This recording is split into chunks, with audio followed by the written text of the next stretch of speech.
Hi friends, welcome back to நாகு தமிழ்நாக்.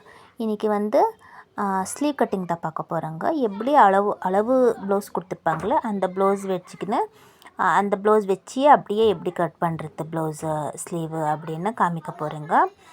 என்னென்னா folding வந்து என் பக்கம் இருக்குது, 4 ஃபோல்ட் பண்ணியிருக்கேங்க. 4 ஃபோல்ட் பண்ணிவிட்டு அந்த எட்ஜ் நான் முதல்ல ஸ்டிச்சிங்காக ஒரு மார்க் பண்ணி வச்சுக்கணும், ஸ்ட்ரைட் லைன் போட்டுக்கணும். அப்புறம் வந்து அங்கே ஸ்டிச்சிங் இருக்குது, அந்த ஸ்டிச்சிங்க்கு இங்கே மார்க் பண்ணிக்க கரெக்டாக வச்சுக்கிட்டு ஸ்டிச்சிங்கோட மார்க்கு மாயா ஸ்டிச்சிங் எக்ஸ்ட்ரா வெளியுது அந்த ஒரு மார்க்கு, அப்புறமா ஹார்மோன் கிட்ட ஒரு மார்க்குங்க. அது வந்து ஸ்டிச்சிங்கு அதுக்கு மேலே வந்து இன்னொரு மார்க் போடணும், அது மாயாக்காக ஒரு மார்க் போடணுங்க. மார்க் போட்டுட்டு ஸ்ட்ரைட்டாக வரைஞ்சிக்கணும். முதல்ல ஸ்ட்ரைட்டாக வரைஞ்சிக்கணும். அப்போ பார்த்தா இது வந்து 44 அளவு பாடி லென்த்துக்காக இல்லையா, 3.5 வருங்க. ஹார்மோல் வந்து டவுன் வந்து ஹார்மோனில் 3.5 3 3.25 அவ்வளோதான். இது 44 ரொம்ப பெருசாக இருக்கிறதுனால 3.5 வருது பாருங்கள். நீங்களே கரெக்டாக அளவு கரெக்டாக இருந்தால் அதே வச்சு அப்படியே கட் பண்ணிடலாம். அந்த ப்ளவுஸே வச்சுட்டு அப்படியே கட் பண்ணிடலாம். பாருங்கள், அவ்வளோ வந்துச்சு, 3.5 இருக்குது. அந்த பக்கம் இந்த பக்கம் கொஞ்சம் ஸ்ட்ரைட்டாக இருக்கோ இல்லையோன்னு பார்த்தா கரெக்டாக தான் வந்திருக்கு பாருங்கள். அந்த ஹார்மோல் டவுன் வந்து கரெக்டாக வந்திருக்கு. அதை வந்து க்ளீனாக அப்படியே ஷேப்பு வரைஞ்சிக்கின்னு அப்படியே கட் பண்ணிடணுங்க.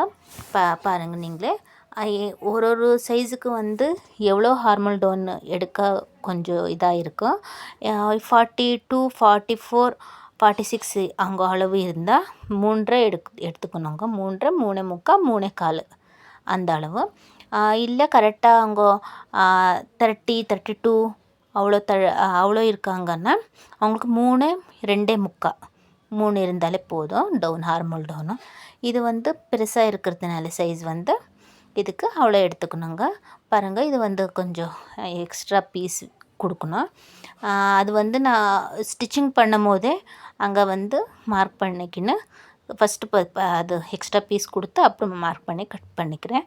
உங்களுக்கு காமிக்கிறதுக்காக இப்போவே வச்சு மார்க் பண்ணியிருக்கேன் பாருங்கள். கொஞ்சம் அதிகமாக தேவைப்படுது, அதுக்கு தான் வச்சு கட் பண்ணிவிட்டு அப்படியே ஷேப்பை வரைஞ்சிக்கணுங்க. மேலே வந்து இந்த ஸ்லீவ் மேலே வந்து 2 கேப் விட்டாலே போதும் ஷேப் வரைஞ்சிக்கிறதுக்கு. 2 வந்து க்ளீனாக சமமாக இருக்கணும். அந்த 2 இன்ச்சுக்கு அப்படியே டவுனாக எடுத்துக்கணுங்க. எடுத்துக்கிட்டு அப்படியே ஷேப்பை வரைஞ்சிக்கணும்.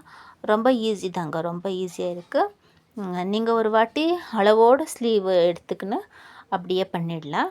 ப்ளவுஸ் கரெக்டாக இருந்துச்சுன்னா அந்த அளவுலேயே கட் 2 இன்ச்சு கேப் விட்டு டவுன் ஷேப்பை வரைஞ்சிக்கணும். அது ஃப்ரண்ட் டவுன் வந்து 2 இன்ச்சு அப்புறம் தான் ஃபுல் டவுனாக வரணுங்க. ரொம்ப ஈஸியாக வந்துடலாம். ஒரு 1/2 இன்ச் கேப் விட்டு ஷேப்பாக எடுத்துன்னு வந்துடலாங்க. அது கரெக்டாக இருக்கும். கொஞ்சம் பெருசாக இருந்தாங்கன்னா அவங்களுக்கு 1/2 இன்ச் வேணால் 1/2 விட கொஞ்சம் அதிகமாகவே கொஞ்சம் எடுத்துக்கலாம்.